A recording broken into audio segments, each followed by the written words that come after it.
Bien, alors ce texte-là que vous allez le dupliquer, vous prenez la flèche noire, vous le dupliquez en le déplaçant, donc avec la touche Alt, ça fait une copie. Alors voyons un peu ce qui se passe quand on le redimensionne. Avec l'outil de transformation manuelle.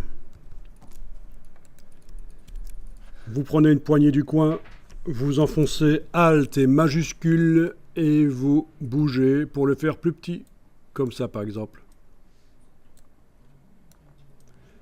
Voilà.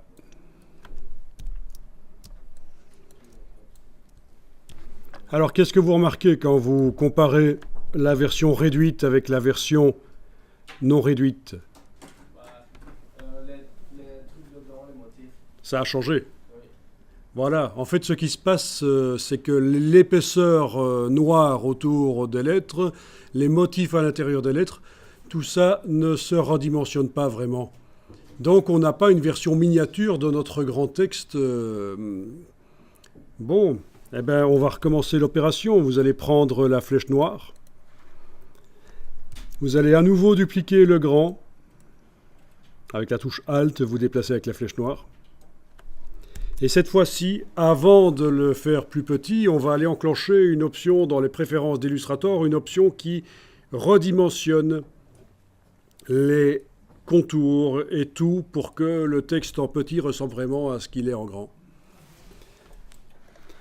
Vous allez dans Édition Préférences Générales, sur le PC Édition Préférences Générales. Et à cet endroit-ci, vous devriez trouver quelque chose qui s'appelle Mise à l'échelle des contours et des effets. Et il n'est pas coché chez vous. Ben, cochez-le.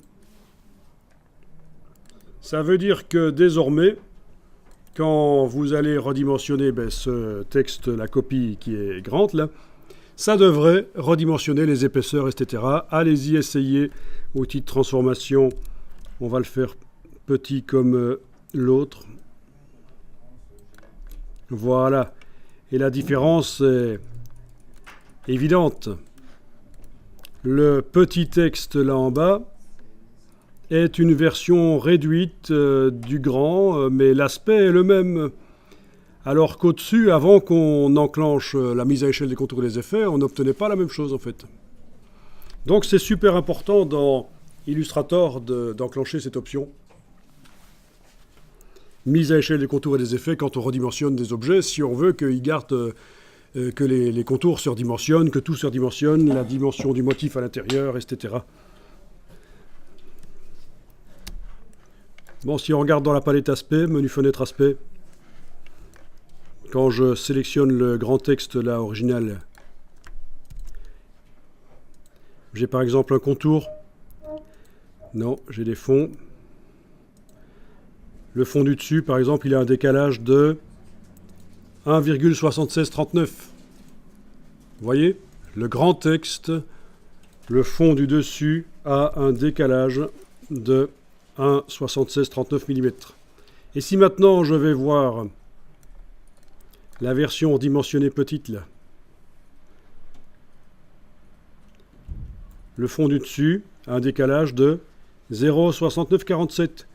Donc ça s'est bien redimensionné.